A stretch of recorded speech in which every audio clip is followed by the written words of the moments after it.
So let's call the meeting to order on this November 19th, 2015. And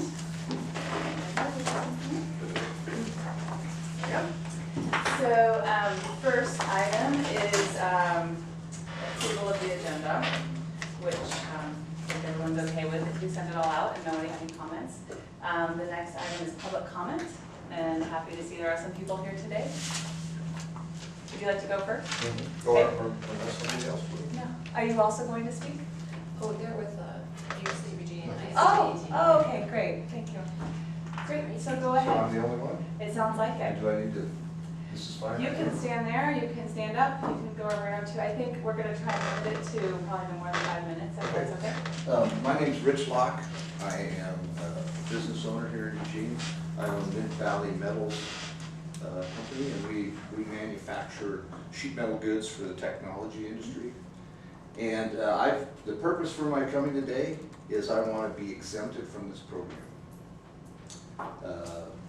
For the reasons that I don't believe the program is at the same spot it was for the spirit of the amendment, and that it's just a reason to extract money from my business. And so that's my reasons for being here. Now, I have just started really digging into this here, and I can find all kinds of reasons why I do believe there's supposed to be a exemption policy written into your bylaws somewhere, is there not? I don't believe there is. There is if you do not use any hazardous substances. Well, wait a second. There is a, according to article, the bill 2431, chapter line section 3.8 says that this board, this board will have an exemption act. You will have a method for exemption. I can't find that anywhere in the directives, or. Is that the Toxics Act charter that has an exemption, or is that the city saying That's the that? cities, because this is the only city in Oregon that has the right to know, and it's the only one that will have, according to article, the bill 2431. Oh, is that There's- city or state? No, that's It's a house bill. House bill 2431. That was a big upset in this whole process here. 2431. I believe that the city, allowed this. They fought it, tried to get it. They didn't take it. I think it went to appeals court, and it went back down to the circuit court and was left at that. So in that, it said that I have the right to be exempted from this. My business does not in any way impact this environment within the Eugene. I do not have anything recordable at my workplace. I am not on the. I've recorded everything that I have with the fire department. This is a redundant recording, just to capture this and make this board and this law that Eugene has created to fund it. There's been funding issues in this ever since the inception of this board here. Everything that leads us to the spot where we're at now, we're even included from zero on anything, is voted in by the board members here, where it explicitly says in the amendment that it's 2,460 pounds. I don't put 2,460 pounds of anything in anything, except for steel. I use electricity, nitrogen that I take out of the atmosphere, and labor to produce my products. So is it within the means of the boards to do anything with this request, or do we just wait for the city to think on something? Well, I think there's more information to the exemption finish at that. Do you know anything about it? No, How can you lead this group then? I don't lead the, I'm just curious if the exemption is referring to businesses being exempt from needing to report pesticides. There's an exemption for. No, it's exemptions, I can read the, if you'd like me to, I can read the 3.8. That was, Sure. I mean, during the upset, this was it encompassed almost all of the meetings in the first 2 years of the existence of this law. And fundraising was a secondary issue. So every meeting, they tried to figure out new ways of, and because the city council has told this group that, that it is not gonna be funded, it has to self-fund, this board has created ingenious ways of pushing this off onto people that do not meet the original amendment. In the charter, it dictates how we can raise fees. right, And that's in the charter, in the Eugene City Charter. I've read this Eugene City Charter. Okay. Unless I have amendments to the Eugene City Charter that I don't have, that have been done. you have an Australian? If I could maybe answer part of that. Okay. This wasn't the Eugene City Council that enacted this. This was a Yeah.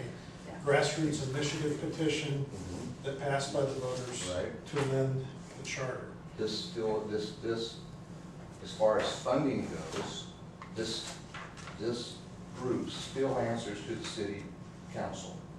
They report back to the city council. They report back to the city council. When this can no longer self-fund, they have to either get funds from the city to operate this, or tax somebody The else. funds from the city were only for the very first year. That was the only mention of Exactly. getting funds from the And then it's city. very explicitly talked about in the second year, right? Yeah. Very explicitly talked about in the second year that the city council will not use the general fund to finance any portion of this, and this has to fund itself. Can I just mention that I think we're talking about two separate things here. You let off with, you want an exemption for yourself. Right. So if you want to talk about that, I'd say that we should probably talk about what chemicals you use, how much you use, and then talk about That's all exempting record. you specifically. That's Okay, all. well, that's what I'm saying. We can also talk about the larger overarching, large government taxing the guys taking, that's a different discussion. All right, and I stated what I came here for. So I want the board to take this under, Will you clarify what you'd like us to, I would just like to have you I clearly want tell to us. be, Mid-Valley Metals wants to be exempt from this program 100%. And can you show it, I think you mentioned you had a section in the charter that describes the existing. It's here, it's House Bill 2431, Section 3.8. Okay, so not from the charter. No, correct. Can it be read out loud? You said you had it here? Well, evidently, I'm the only one that knows about it. Well, I don't know that that's necessarily the case, but there are a lot of House bills out there, and we don't have them all No, memorized this off is the top of our head. this is the so- defining House bill for this. I mean, they Right. almost squashed this.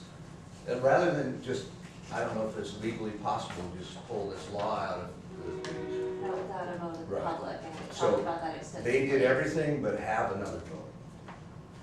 And we've talked about that as well. If, there was a vote of the So I'm public, saying that's is the only that way to change this. under the spirit of the original law, you guys are way outside the spirit, and that's why I want to be exempted, because my business does not fit the spirit of the act, the law. So what did you This say, was- what is the spirit? The spirit is that people that are recording and reporting hazardous waste, that they continue to report those things and to the city. When it was first brought up, when this was all brought up, people that were non-reporting did not pay a fine, they didn't, or a fee to be involved in this. That changed after the Oregon Court of Appeals ruling on the lawsuit. Right, it wasn't intended to be a fee, but I the haven't Oregon read State anything that figured out. says where it is in law now. What I've read though is that there was a series of board meetings where definitions and words were either added, subtracted, or tweaked into existence to justify your taxing or feeing me, the non-reporting business owner, to fund your business. How many people are in the non-reported, list? I can't find that anywhere. 51. 51, and only 33 are reporting. Okay, if I take what your costs are for the year and divide that, it doesn't even make it, so where else are you gonna get it? From people that don't deserve to pay it. Well, where that fits in is the Eugene code that was updated after the Oregon Court of Appeals lawsuit. So, And who updated it? that is done by city council. Right. And that was So the after city the council state said had a this. recommendation, if you go back to the minutes of these meetings, the recommendations to the city council would come from this meeting, from this group of Right. people. Because And the we're groups, working- it didn't say, we're gonna raise the rates of the people that are reporting. It said, well, it went as far as to go to, let's see.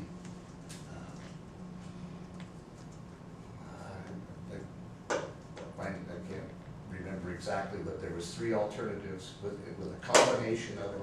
They worked every possible scenario there was to come up with some way to fee other people outside of the reporting bodies, the businesses, to get the funds to continue to operate.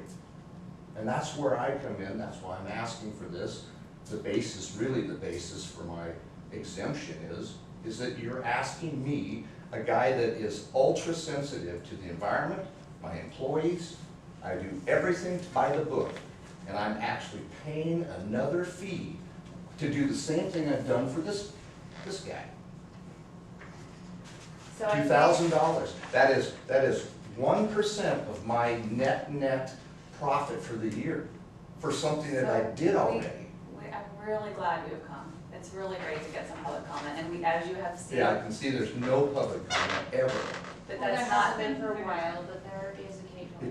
because nobody's making a big deal out of it. Nobody's really, Well, just we- 55 tells me that you got 55 people out there that are just, 55 businesses that just aren't complaining. Well, we have a total of 84 businesses in the program. 51 of them are not Not reporting. report, and why is it that the non-reporting businesses are larger than the reporting businesses? That's based on size and amount of hazardous chemicals and number of employees. It doesn't have anything to do with chemicals, because you guys pushed that out of the way. That was the basis for this to start with.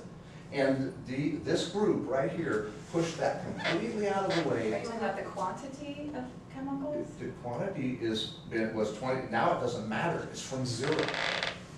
That's the wording that was added to, from 0. So if I have But this is one not little can. our entity that's doing this. You must understand that. That's It's not you personally Right. today, but this group. But it's not.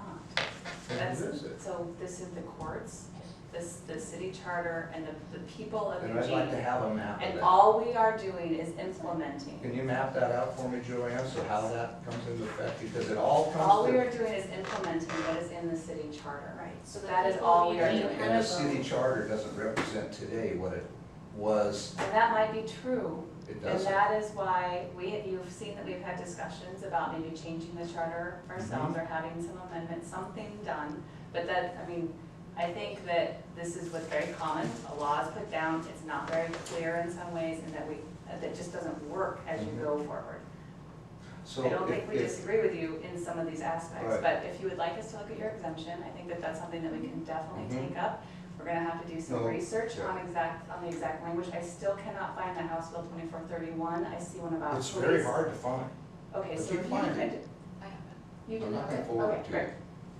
Then we will do that research and we'll look into it, and you can come back at our next meeting, or we can I will be here, start emailing with you. because I'm definitely, until you exempt me, you're gonna earn your $2,000.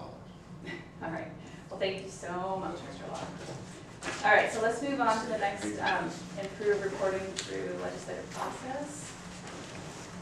Under everyone pointing out that we didn't do introductions, and this would have been a good one. Oh. To have introductions at. Yes, sorry. Thank you. Thank you. Mr. Warren. Okay. All right, so improve reporting through the legislative process. Yes. So we have Chris Hey. and the new from City of Eugene Information Services Division, which here at the city we call ISD. We're into acronyms. So I'm going to be in the driver's seat, going through the a test company of doing the reporting. And what Chris and Lanu are here are to record as we go through any of your suggestions for improvement. And here we're going to be weighing heavily on the industry members that are in attendance. And any enhancements, which we could do probably after, or if at some point through the recording process you have suggestions, you can just jump in anytime. Okay, so I am not meaning to be rude, but I'm going to kind of have my back to you, so I got to run this thing over here.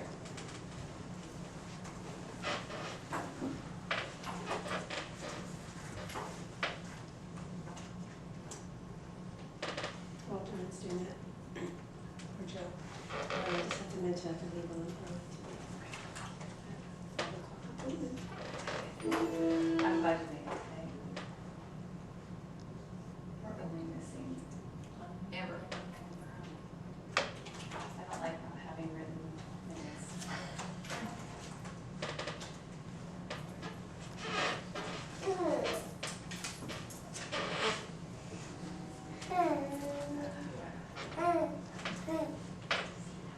Christina. He is He, sorry. Manny. Hair's coming in for winter. When you say you've been in conversations. Oh, I thought you said you had. I'm just curious, is anyone aware of an exemption for business or just exemption for certain chemicals? I've seen the word exemption, Yeah. but never in the way that he's using it, which is why I'm thoroughly confused. But, That's why, you know, go back through and read everything, but I just moved my office yesterday, so of course my folder is in a box. I don't think I have. I spent time while he was talking, trying to find I it. can't If find it it. was buried in some minutes somewhere. I don't see any specific reference to Yeah. exemption. I mean, when I started, I read through everything, and the only mentions to exemptions I saw were chemicals or paying the fee or reporting, not exempt 100% altogether. Yeah. Hey. Okay, well, that will be a future discussion. Yes. Mhm.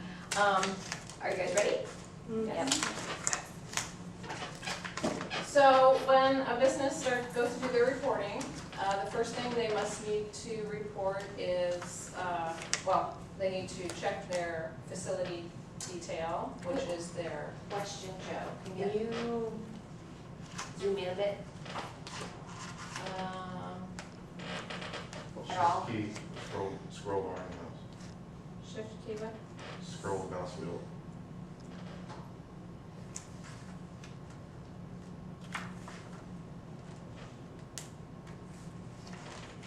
Or just scroll the mouse wheel.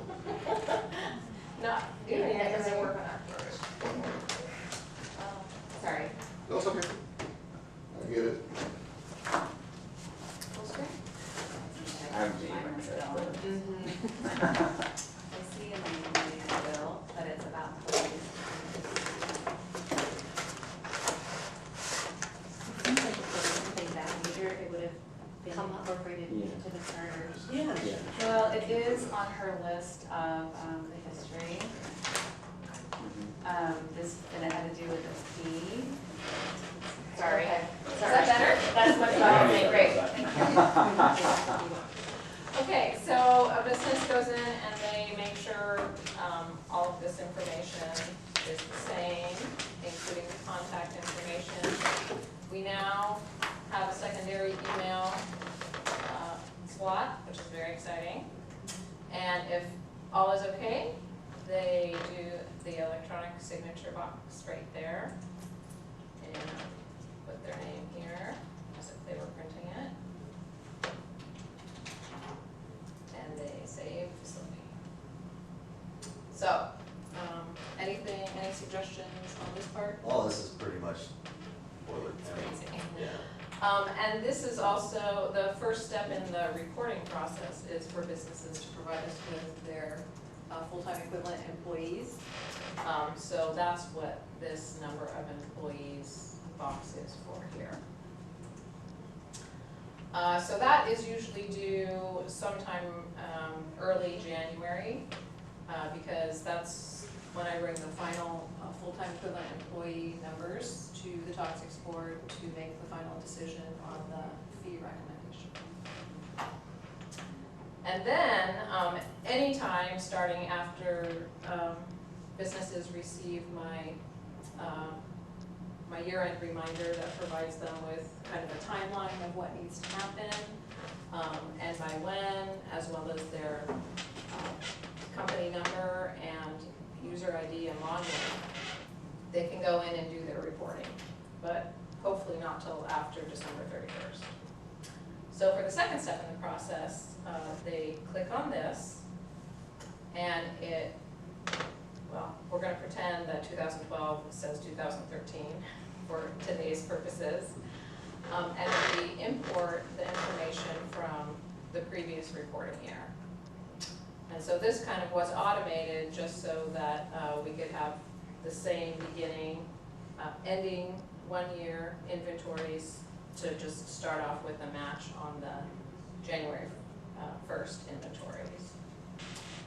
So then they just go through each of the chemicals in all of the categories. Inputs have these 4, outputs have these 11, and both of these must match. So we have to talk about what went on this year. And Wendy and Marcus can pipe in anytime if you have any suggestions for improvement. Well, this is where what I was saying would be helpful is if you could start from that main page that listed everything that imported from the previous year, export that into Excel, do everything into Excel, and then import it back in. Because this is nice if you have 3 chemicals, but when you have hundreds to do, this is a lot of clicking. So you're suggesting like an import, export option that could auto-populate each of the Yeah. chemical lists Right. based on prior year, and then you just update as needed. Right, Like so on this same screen. fields, same information, but a different way to input the data. So yeah, you could take this, there would be a button that says export to Excel. It would pull everything from those fields from the other page for each item and allow you to go through and make all your edits in Excel, save it, and then import it, email it, whatever, to put it back in and report it that way, because this gets strenuous on the wrists and fingers and eyes. Yes. Can I make a suggestion? We can certainly look at making the form more user-friendly, which I think is probably more to the point being addressed. I mean, we can absolutely do an Excel transfer, there's no issue with that. Okay. But what I'm hearing, what might make more sense is that we look at the user interface that you're dealing with. Maybe that's too cumbersome, and we look at ways to refine it.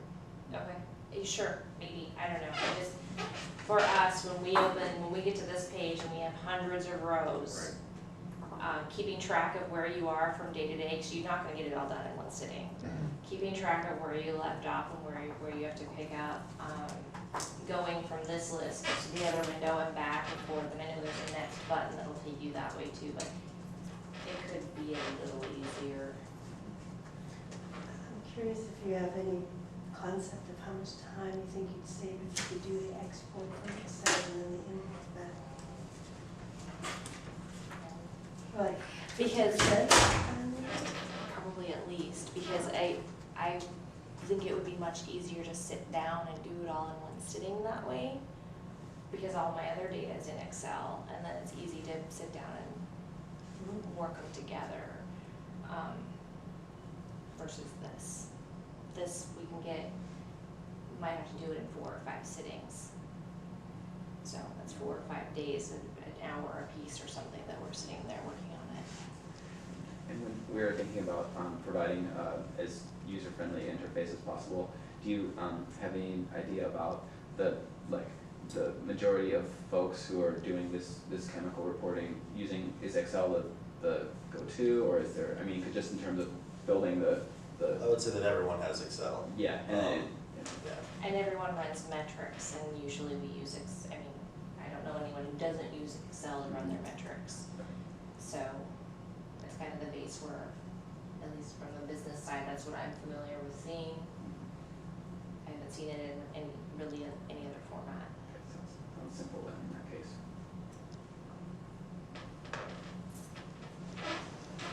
Any of that, Bryce? No.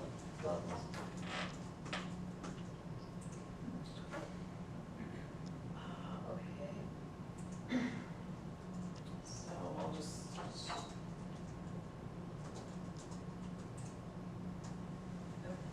Questions? Save. If there's spill, or if there's some like clean, is there a column that accounts for like if you dump something over, or is that just like waste? There's waste, there's surface water, no, that's released, disposed of on site, right? That's waste. Okay. So that's, and that wording is also kind of weird, because Yeah. that makes it sound like we're dumping it on the ground when it means we're disposing of it properly, but we generated it, or we used it, and then we disposed of it. Unless to a public utility, which is output number 6. Are you asking about spills? Yeah. Oh, So spills have to be reported to DEQ, correct? If they're of a large enough quantity. Okay. What's the threshold? Or hazard. Well, it depends on the chemical. Okay. Oh, yeah, that makes sense. Yep. Okay. Got it. Thank you. But And yeah, that's if not, we that's spill, not on here. right, that's not on here. But if there's a spill of like 2 teaspoons of something, that's not a reportable quantity, so nobody Yeah. would report that. But I think one part of his question is, so that disposed on site gets to that portion that you dispose of correctly, but what of any portion that's not Yeah. disposed of correctly or that is lost? Is that just coming up Where else would you dispose of it if you don't dispose of it correctly? if you spill it, is I guess the point. You clean it up and dispose of it as hazardous waste. So Okay. it's still That's what you're saying. disposed of. Okay. So if it spills, it goes into some storm drain.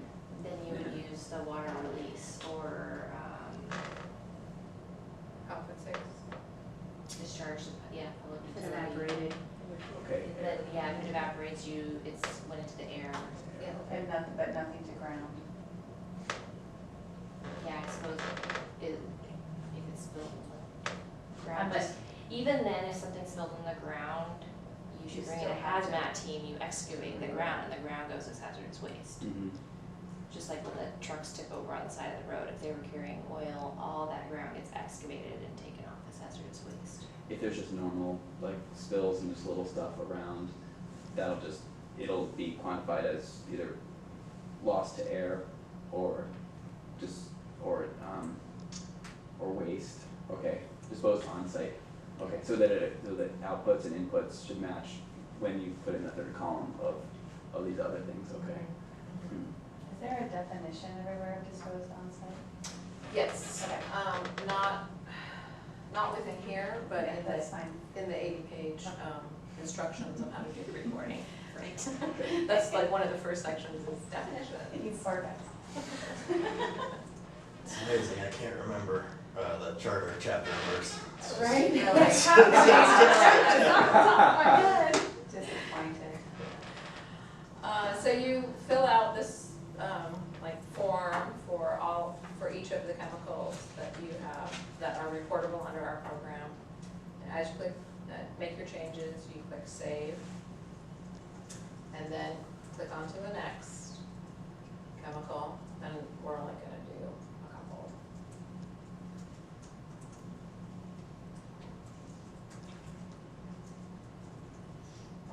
Click save. Next. And this one has 0. So in that case, I'm not in the end, for 2014, we end up with 2 chemicals. And then we go back to home. Joan, would you mind showing just how, on that one, so you, if we were for the previous year, let's say you brought a new chemical on site, how you would add a new chemical? Yeah. So that is done in step number 4. 'Cause what we did was step number 3. Sorry, What I we thought I just- saw it on that window. So we'll just take the one here at the top, and so this is the list of chemicals that are reportable under our program, and we select it. And this is kind of, Scrolling all the way down. Is that what we have to do? no, you can search, I believe. Well, you can search whatever chemical you want. But see how she selected something, now does she have to scroll all the way down to add it? I think so. That's kind of cumbersome. I believe it's automatic as soon as you select it as part of your group. It just doesn't show you that it's been added. Other than the green selected, yeah, it doesn't actually. Say, Refresh. this has been added, we okay. Oh, okay, so here's the difference, which I didn't really notice. When it's green, it says selected, where before you select it, it says select. That's you. So then we go back to home, and we return to enter material accounting data, and here's the 2 chemicals we added. So we brought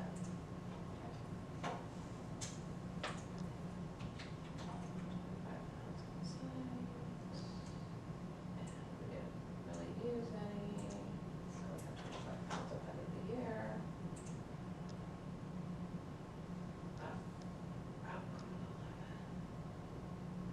Oh, okay, so this is a reminder that pops up, just saying that this will be carried over to next year's January 1st inventory. And that's a rule, so that's okay. This was the other added one. So we produced.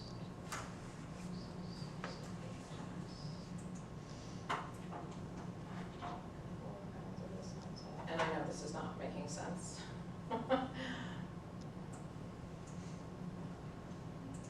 Technically speaking, this is just a demonstration example.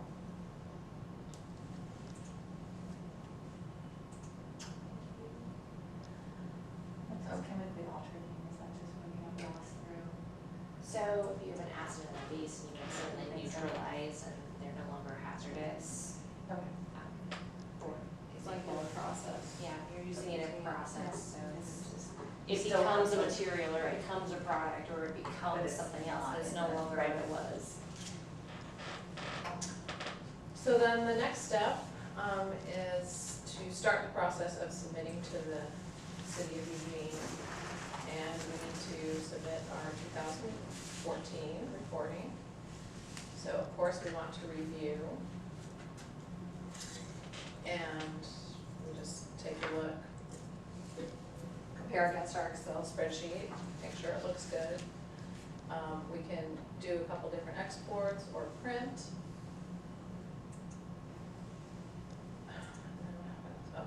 And then, wait, I'm just gonna do that again. I don't do this all the time, so I guess we have to go back to home, hit submit data again. It would be nice if that submit button was on the review page. I agree.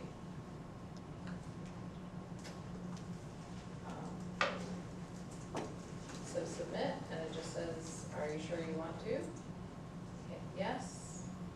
And then last chance to check contact information. And in some cases, people have somebody that does the reporting and doesn't work for the company, so they would go in here.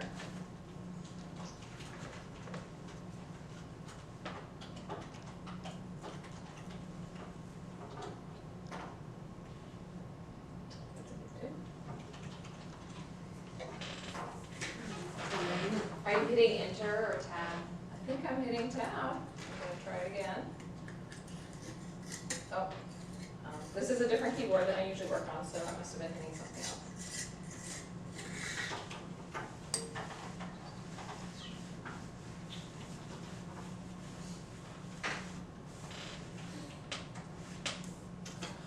I do know how to type.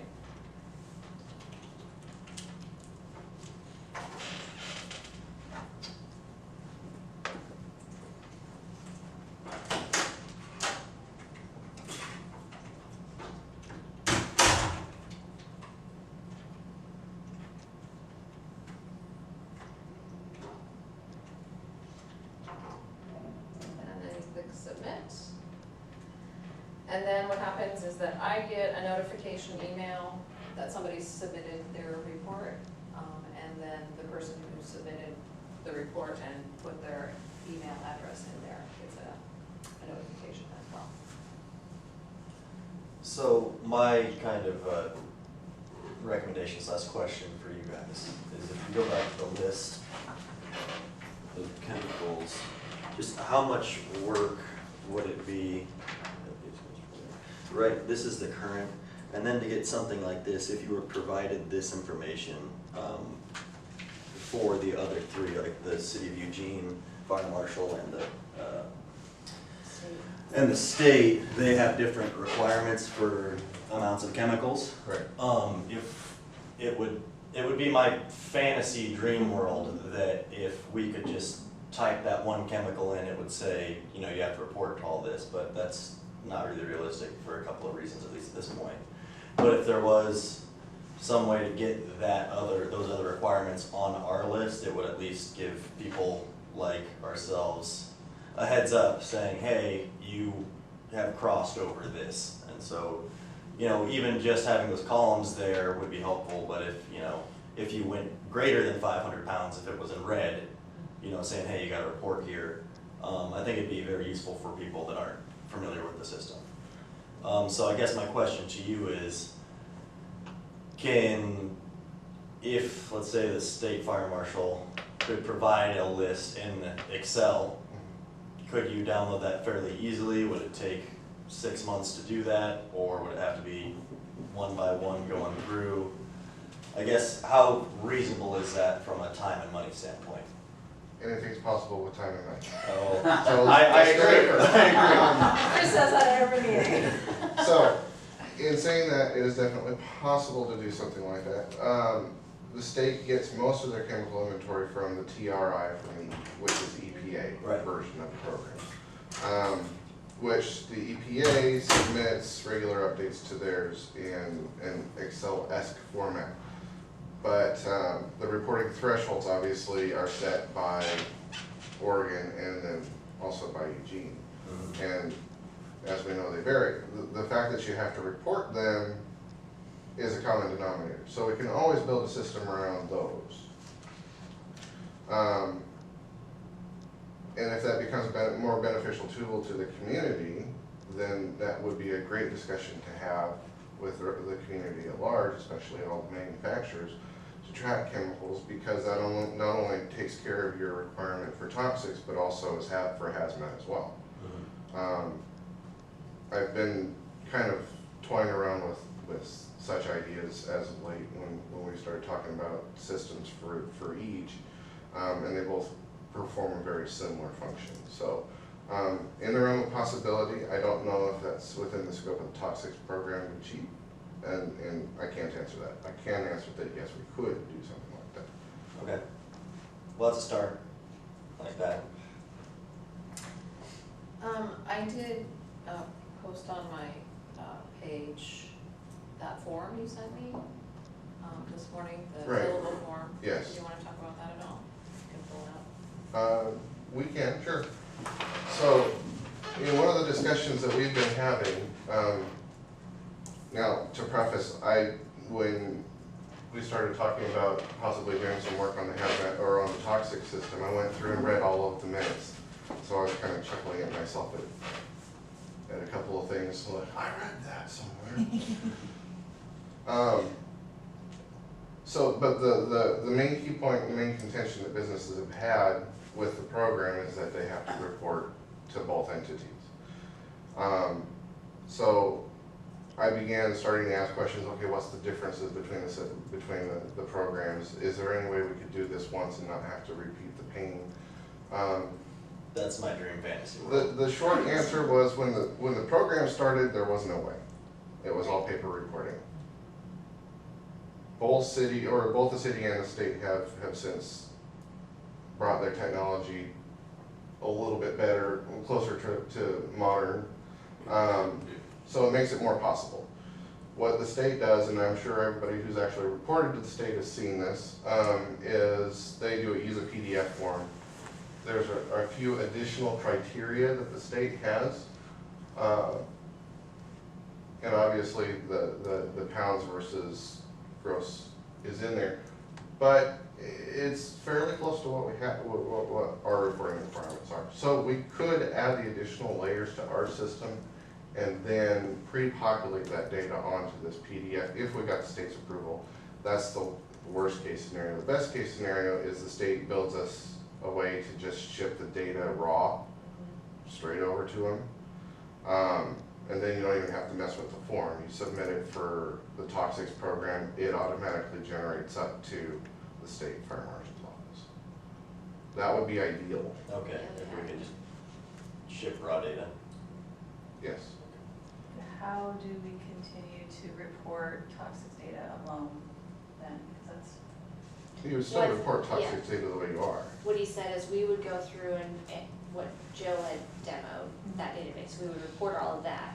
But when we hit submit, the raw data from that would go to the state. So then the state would get their data, the city would get their data. I would assume that the fire marshal would also get data off the toxics. It is completely possible to do, yes. Which is, I think, light years above what we were asking, because we were starting really basic with, can we just add a few more columns of data Right. and some conversion factors, thinking that something like that would be a huge endeavor, It's not a small task, right? but it's not impossible to do. So Chris, what would be the best way for us to get kind of an idea about how much time and money we are talking about to do something like that? I mean, like, what would you need from us? It would be probably in coordination between ISD, the chief, and all other interested parties to see if we can come together and figure out if we want to collect, typically start this, and then we start gathering requirements once that's established.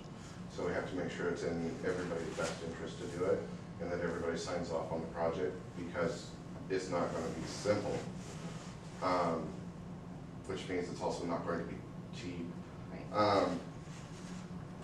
And then move forward on it. If we come to a point where one party wants to back away, then that cost now kind of shifts back into a smaller bucket.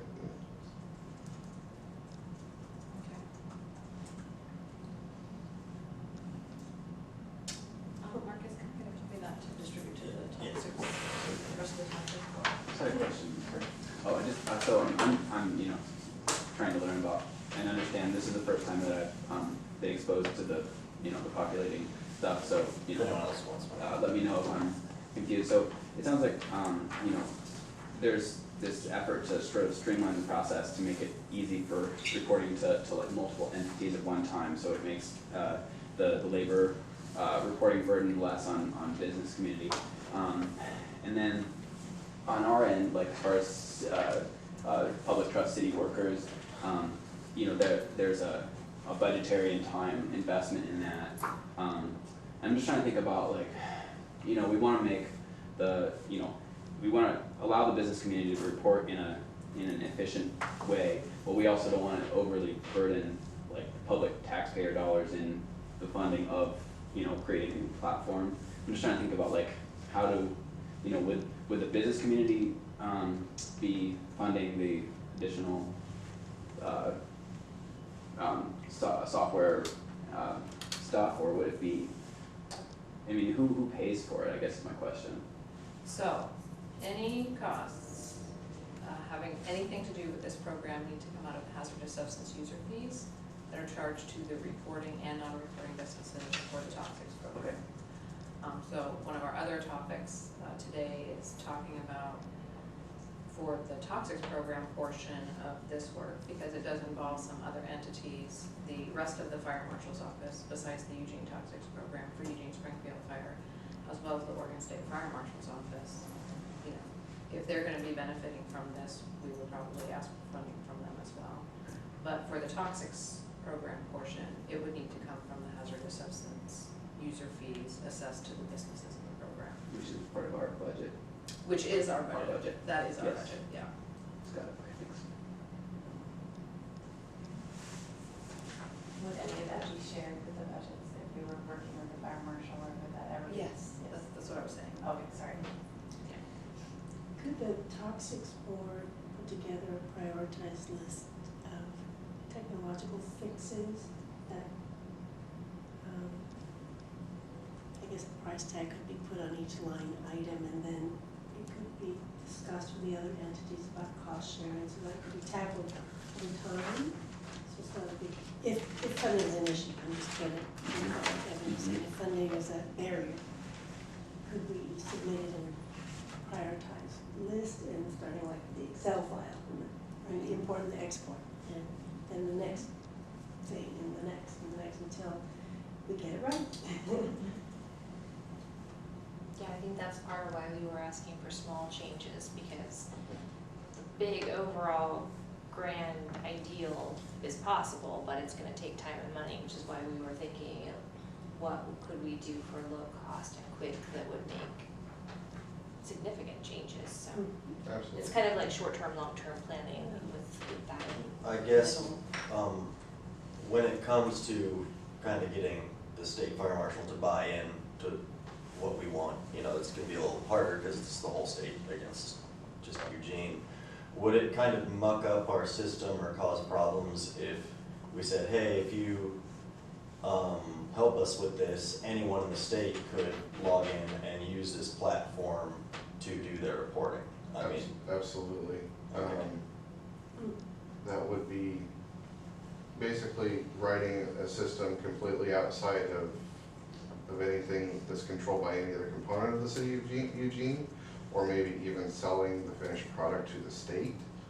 But either way, we could build in the connections to the various reporting programs if they elected, or if we elected to host it. Again, as long as there's buy-in from them to say, yes, go ahead, yeah, we could probably get you guys could probably advertise it to other businesses. There's no restriction on who uses it. okay, Once well, it's put out there. that's gonna be huge then, I would imagine. Because I think that our reporting system is the best compared to the other two that I have to report the same information to. Right. So, you know, I would like to see that. If everyone could do it, they could have the same, yeah. That's a big plus, if that's the case, which it is, so. Good.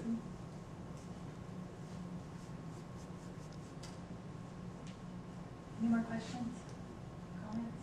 I don't know if we need a motion to move this forward.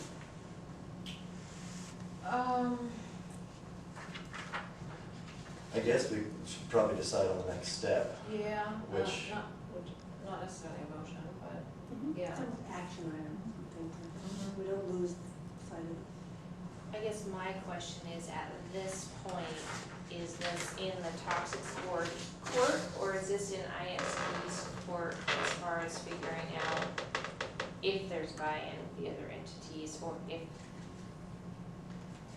anyone else is interested in participating, what do we do? Well, I believe your largest stakeholder would be the chief.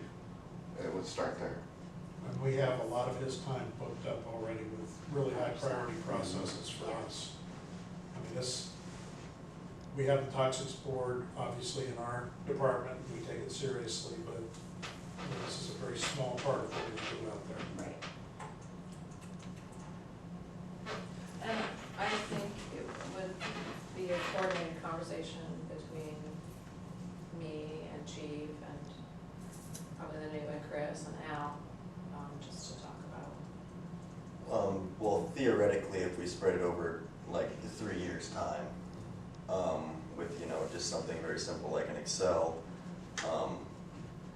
would you be interested in coordinating that as far as our reporting requirements to, you know, I guess I'm not quite sure, but I have to report to the Eugene, Springfield Fire Marshal as well, is that?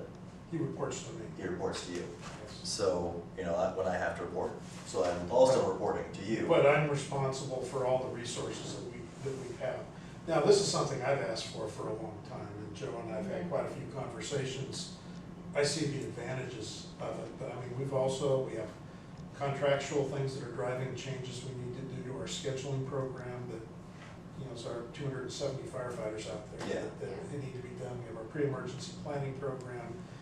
We have the 2016 Olympic trials coming up, which places a lot of risk, especially in this day and age. We have the 2021 World Championship Games, which raises the threat index. There's a lot of things that we're dealing with that take a lot of Chris's time, and every department in the city has more of Chris than me. We have one, and the other departments have at least two. So, I mean, we've got a number of things that are in the queue to go down the road. So I would need a better handle on how much time it's going to take.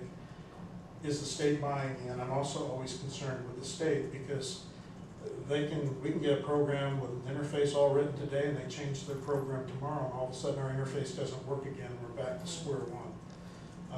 At the same time, if we can get anything that makes it easier for business, I understand Mr. Locke's concerns. His were mostly financial that I heard, but I've also sat in front of the Chamber of Commerce.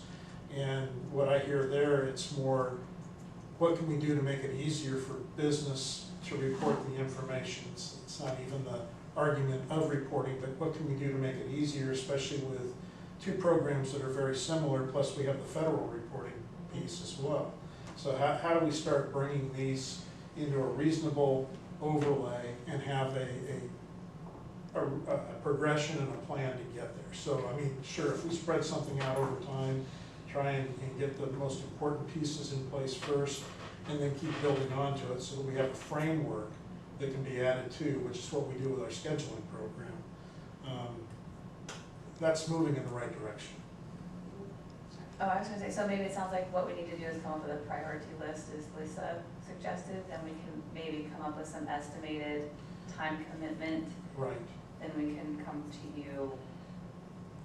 And I'm very receptive to this, but the other thing too, you come up with your priority list, but then we need to measure that against the architecture. Right, yeah. Because if it makes sense, you know, okay, we have to build the foundation before we can ever start constructing the house, but we don't want to put the drywall on before we do the plumbing and the wiring and the walls. Right.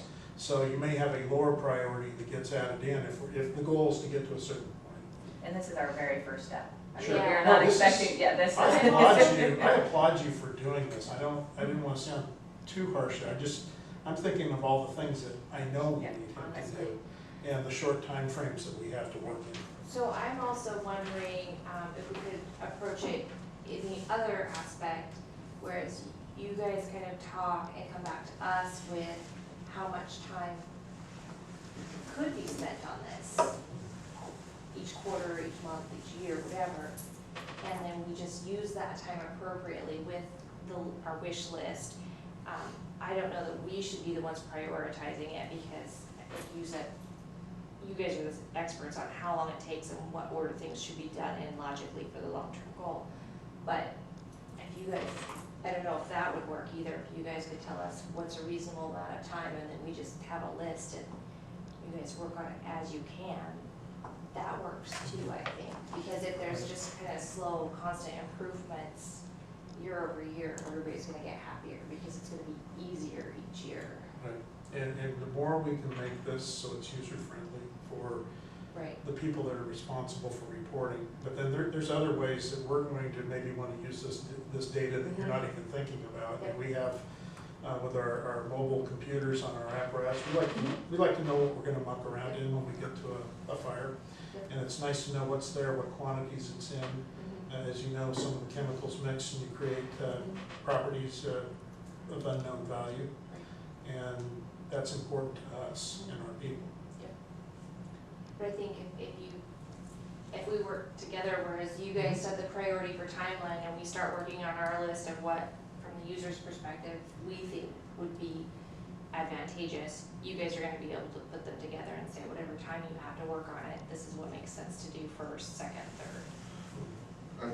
And then you would also have that to look at your other projects and say what's gonna benefit those first, because that's gonna play into it too. I would suggest the pain points now that you've expressed before we got into this larger discussion. We definitely want to make those the priorities that we can hit in very short order. Those Yeah. all are comparatively small changes other than importing and exporting from Excel, which is a little bit longer, but it's not impossible. Like I said, it's not hard and it doesn't really interfere with too much time. What I would also advise is keep this greater picture in mind and continue to throw energy at it as it gets brought up with your constituents and as the chief brings it up and as we try to move forward on it and try to get us coalesced. So we need your support as well, we need as everyone else's. What if we have a standing agenda item, just 5 minutes every meeting to check our list of requirements, just so we have something in writing that we check on every meeting and say, did we think of anything else that could be added? If not, move on. And then that's in constant communication. Like a check-in. Yes. Yeah, just a checkpoint, a couple minutes, bring out the list, see if we have anything to add. Okay. Yeah, that's fine. Anyone else? Yes, Lisa? Just a suggestion that, as a nonprofit in town, we are constantly being approached by students at the University of Oregon, which we love, and LCC as well, looking for opportunities to get experience in their chosen field. I'm just wondering if there's any way, is there any interface between the city and the students? I can just imagine the computing, whatever it's IT called. interns? IT. IT interns? Yeah, especially this one where you're just adding 4 columns of really basic information. It's not even changing information, it's static information. And trying to get a student to create a model, saving everybody a lot of time, just these basic kinds of things. So I just suggest that, Like as a support for, so that it's not a tax on. for a little on- project. Yeah, I mean, you could we could like, you know, I mean, I don't know, like you could send out, like some sort of an internship for computer science Mhm. graduate students or We can't whatever. do Or we that. couldn't, but. We can't do that. The Yeah. city can do that Yes. if they want to. Yes. That's what I'm saying. That's more of a Yeah, news field. so, Yeah. I can talk a little bit about that. That's a great suggestion. We have actually brought it up with HR and trying to actually look into that a little bit more. Because it's beneficial for both parties, you know, the students want some hands-on experience and some real life, industry exposure. And we could benefit also, by helping the students as well as, getting some real work, benefit some real work. So we'll definitely look into that. That's a great suggestion. Thank you. I have one more question. As far as kind of long-term goal, if we need to coordinate with the state, I don't have any phone numbers of anyone at the state fire marshal apart I know from. the state fire marshal. Would that be, I guess, something left on your platter, which is probably quite full already? Yeah, I would probably ask Joe to spearhead that with the appropriate person up there. But I can place a call to him ahead of time and just let him know that it's something we're looking at. Okay, maybe once we've talked, flesh it out a little bit more. Right, got some get a little talking more points. line of sight of where we're trying to go, and then I can front end load that. Okay, cool, thank you. Yeah, thank you. And I would work closely with Eugene Springfield Fire Marshal, who is in daily contact with all the folks up there. He has numbers. All right. And he's my boss, my direct boss, so. So just a clarification for me, for next meeting agenda, action item would be to work on the priority list or the list. Is that correct? I believe so. Mhm. Creates a priority list. I'll ask the business folks to brainstorm that. Yeah, next yeah, time. I'll- We could probably I'll both have come a- with a drafted list, Yeah. and we'll go from there. Certainly. So we are well behind schedule, and we haven't even really finished this topic. Do we want to move this portion off to the next meeting, talking about the sustainability of the program, the fee cap? Yeah, and I think a sustainability, of the program, is probably within that list. And also part of the larger conversation, which we'll be talking about shortly coming up, more so the budget and the connected work plan, that identifies the charter mandates and associated staff tasks. Okay, that's the sustainable part. And then these last two items.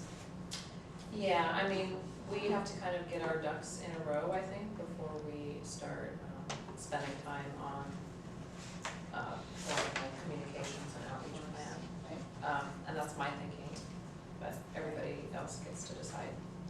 No, I agree. And then this last one, because this is kind of how this is how this topic sort of started. Correct. And so I want to make sure that we address this at some point, but I don't think we're going to do it today. What's for this? Sorry, the third bullet item under 3, the determined next step to raise the $2,000 state mandated fee cap.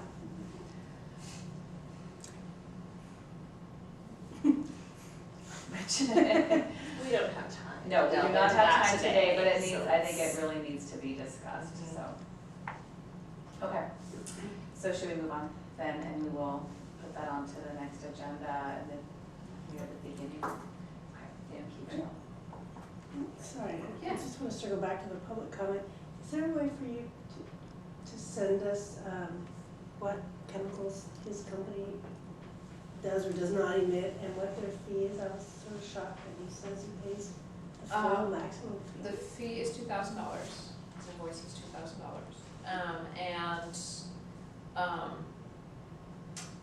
He was not cooperative in providing me with the information on his chemical use. So, I needed to work with the Oregon State Fire Marshal's office, to get data that they report to them. And I don't remember what it was off the top of my head. But it is one of the businesses that are in that below the 2,640 pound threshold, so they do not need to do the reporting, the hazardous substance reporting. And I think he's thinking that means he can ask to be exempted from the program. So, going back to that, Yes, I was gonna say, it is something we're gonna have to put on the next agenda, because I did find the language of it, and it looks like something we probably should discuss, the exemption. Yeah, I want to circle back, so Yes. we can put that on. Yeah. And using his business as a example, and maybe choosing one other kind of business that does emit over the threshold. Yeah, that would certainly set a And there's nothing saying precedent. he's admitting it. It does state that the local government has to come up with an exemption process for, for any business that uses trade secrets, as we do have in the charter, but then it also says, for businesses that, we feel would not impact the environment, which is, so anyways. But it does say an exemption from all or part of the program, and Yes. I would say he's exempt from reporting. Right, I think it needs to be a discussion that we put on we can look at the language and we can discuss it. and I also would like to request an opinion from the city attorney, because I have not been made aware of a policy for exemption other than a trade secret. I told him we would at least get an opinion from the city attorney. I talked to him for a while after he Weird. left. Thank you. Well, no, it's fine. I mean, he's frustrated. I think part of it's not fully understanding what's going on. I think there's some mix and matching of applying different things. I know it's hard to find all the information. I agree. And so I understand the frustration, and, I hope we don't minimize that. He told me, Joe, just as far as quantities, he says everything he has fits in one of those little metal Bimart flammable liquid storage. He says he buys in quart cans, so it's not like a large volume At one time. At one time. at one time, right? Yeah, The so, threshold, 0. Yeah, Anything above 0. yeah, well, I mean, I'm just saying that's where, That's why he's. No, and I that's why he's understand. frustrated, and he also said he's going to keep coming back to every meeting.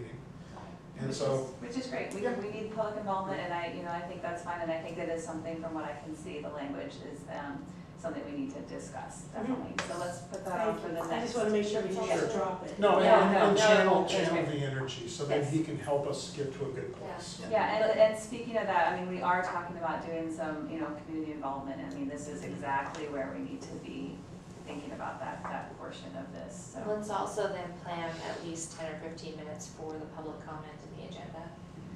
Right, well, And I over actually think we're going to limit it Yeah. to 5 minutes. Okay.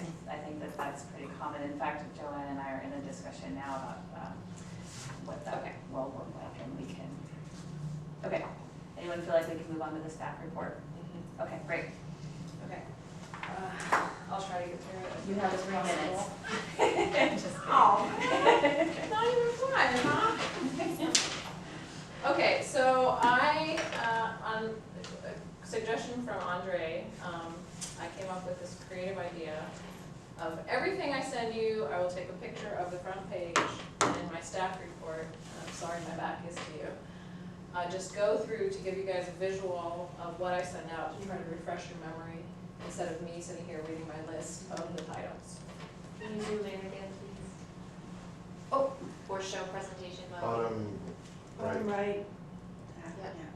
Nope. up a little bit. Up. There you go. Almost. No, not that. Not that. Little icon to the far right. That works. Oh, was I not paying attention? So I sent an email out, this was a request at the last Toxics Board meeting for, just to refresh your guys' memory on kind of the history of the fee history, and kind of what has happened with it over time. So, did all of you read this? Did you want me to go through the information in detail? Did anybody have any questions?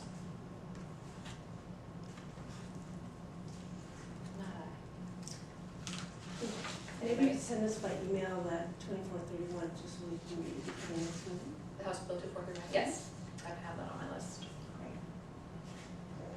Okay, so silence means no questions, I don't need to read it.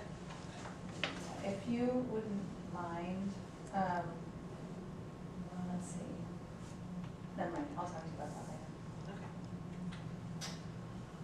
The next one was a supplemental budget request for Information Services Division support, and so again, that's ISD. And Chief, I haven't had a chance to talk to you about this, but maybe you've heard it through other venues. So because of all the work that we have done to newly identify businesses that meet the requirements to be in the program, for the last couple of years, we have had additional funds left over at the end of the year that have not been used for any means of operating the program. So I was talking with our finance manager, knowing that we're gonna need to put some money towards some ISD support to do some of this work, because some of it's gonna take a little time and a little money. In the bigger picture, we're probably gonna need more. And we were able to identify $8,500 to add into, there's a department process or a city process that goes on that's called supplemental budget process. And departments can make a request to the budget committee to use certain number of funds that have been unexpended at the end of a year for specific purposes. And so for the toxics program, we identified $8,500. So our finance manager suggested taking that money, adding it into the department supplemental budget request, and if it gets approved, we will have that as a baseline to get some of the work done through ISD. So it's not necessarily something that needs the Toxics Board approval, but since you are the policy recommending board and kind of the overseer of the program, I just wanted to check in with you that this makes sense, that we do this, we think we're gonna use the money, because the issue is if we don't use the money, we completely lose it. And if we get approval for this to go towards ISD, can we, if we don't go through this process, can we pull it back out? No. Okay. Are there other issues that, or other items that this money could be used for that are also like top priorities, or is there a way in which we would decide on either putting all of it into that item, or could we that might be of high priority as well?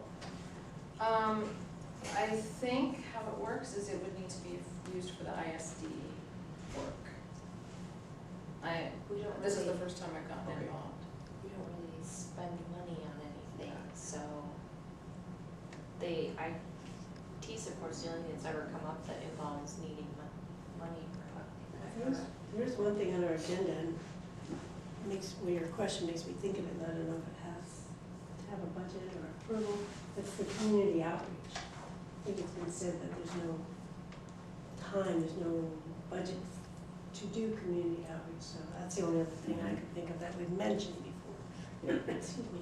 The other thing that is beginning, when I first started, it seems like a model program, particularly if we could streamline the process for business community, that would, benefit public safety, provides, transparency for the public, that creates goodwill towards, the city.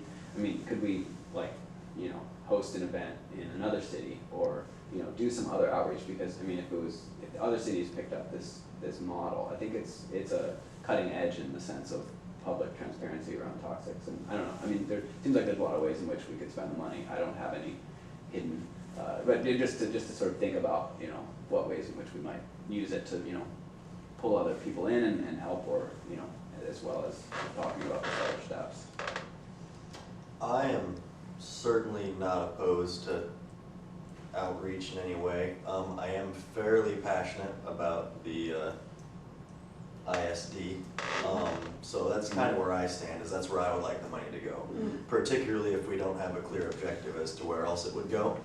So, if you guys do have a project that you are all gung-ho for, I'd love to hear it, discuss it, but as far as where I'm coming from, I would like to see it go towards this.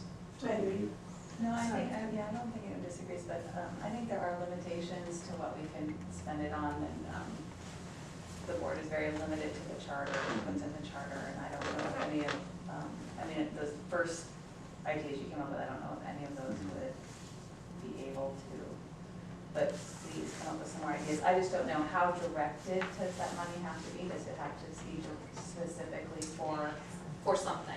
And it's not a slam dunk either. Right, not, okay. No, That's the other in fact, part. we're too late for SB 1 right now. And we had a number of things that were revenue backed, because we're going conflict rates, things that, hazmat calls where we're billing, and we have revenue coming in, we're spending money out of our budget, and we want to replenish it. And you don't always even get all that. And there's also a threshold that's higher than the 8,500. The best thing is if you see you're running long in a budget, to set it aside beforehand and then carry it over. But we can work on the technicalities of that. There's ways to direct the money where it needs to go. The only thing that's a little different about this program is that it has to be completely fee supported. There's not supposed to be any general fund dollars going into it. So that's the only thing that makes me think it might be a little different. But there's some complexities, and I just want you to understand it's not a for sure thing. And the ISD is specifically something in our chart, the website is something specifically that we have to maintain, so. And it's something that we've, talked about for 5 years, making less burdensome on businesses and making it easier. So the idea for me was kind of a no-brainer. But I just wanted to bring it up to you in case you had any major issues with it. And then also adding in the caveat that, we might not even get the 8,500 either. The use of the funds, that's perfectly within the parameters. It's just the mechanism and the model that the city is moving towards is, these are things you can plan up front. We should know in advance what we're going to be pulling in the way of revenue, and then it's just targeting, anything beyond what we need to operate, basically your position, then direct it towards the IT work or whatever it is you decide you need. Okay. Quick question. In terms of considering how to spend this money, is it a use it or lose it thing in terms of fiscal year? Like if you don't use it, does it get technically, yes.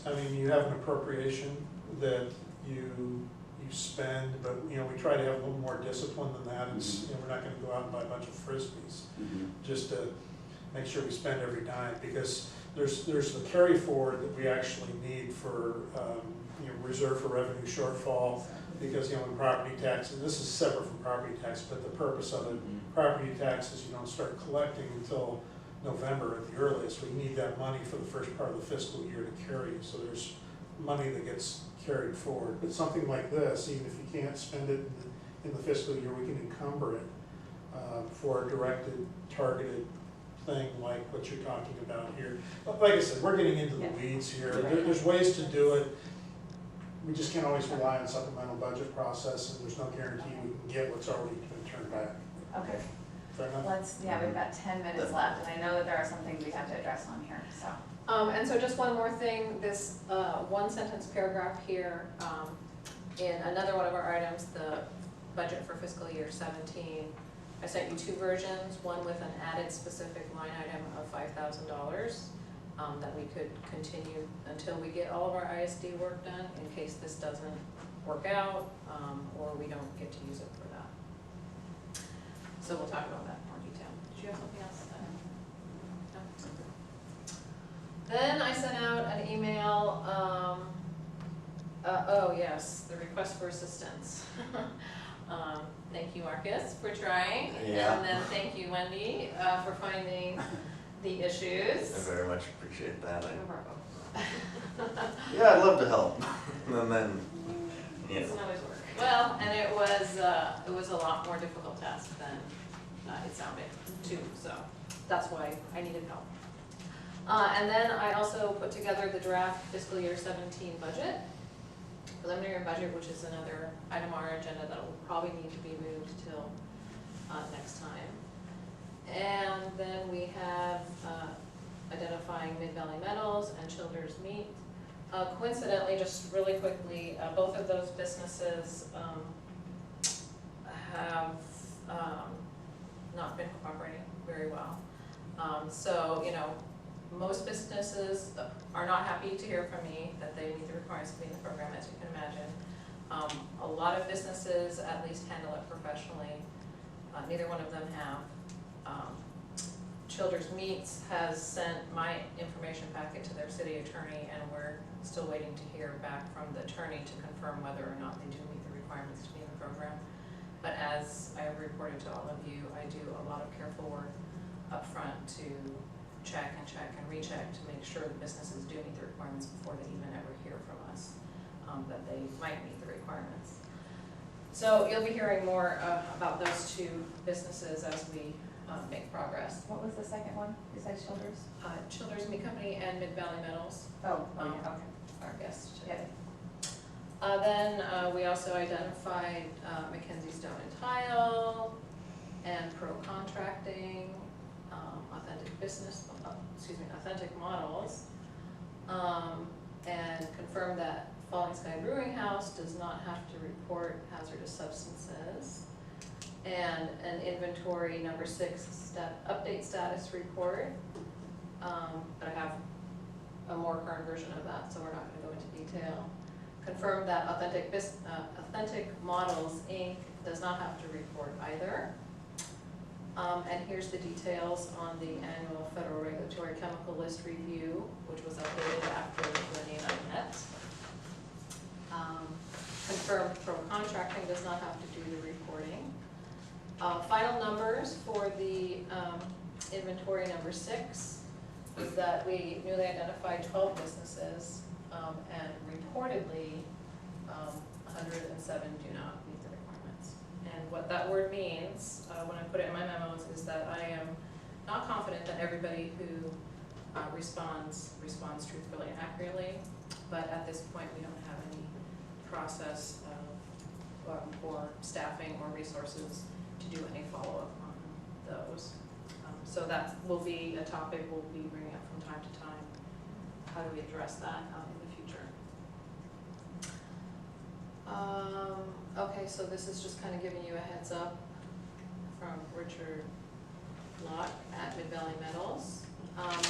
And really quickly, I didn't send this out before, but when I met with Wendy, she's saying, when I have to start doing my reporting, I scramble around trying to find the city charter. She's like, do you think we can add it into the toxics program website. And I said, I think that's a brilliant idea.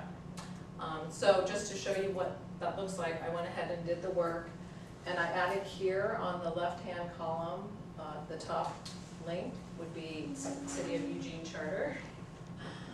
And then within the Eugene Talks Civics Right to Know Program Reports tab, I made a hyperlink in the very first sentence, Eugene Charter. So that's a great place so people don't have to go to the city manager's website and then find mayor and city council and find city recorder's office. And so I just wanted to ask all of you, does anybody have any issues with that? But I'm thinking we should probably add links now to the House Bill 2431 and a couple of other Documents? Yes.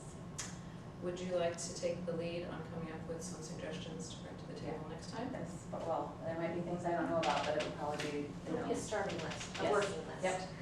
Okay, then I'll add that to the agenda. And it can also go under our site improvements list as well, things that require very little time.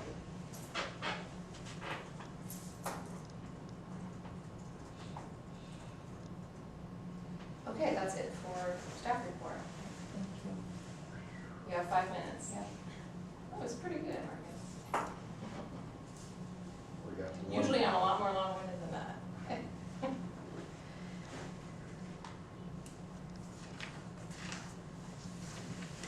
Would you like to move on? Oh, yes. Which one, I mean, should we just march on through, or is there anything on here that you think absolutely needs to get done today? All of it, Okay. but that's not possible. My recommendation would be to defer everything else Okay. to the next meeting, because even though I'd like to think something like adding site inspections to part of the work plan would be a quick and easy discussion, it hasn't been in the past. Okay, is there any problem with us asking if we can stay 10 minutes longer? For anyone who can't stay 10 minutes longer? I can't. You can't? Okay, well then that ends that discussion. But other people can weigh in too, and you guys can continue without me. I have one request. So I don't have to lug this back next time. If anyone would like to see my reasoning for not adding some of the things Joe suggested to add to the list of chemicals, I'm happy to stay a little bit and show you why, but I would like to not bring this next time. Okay.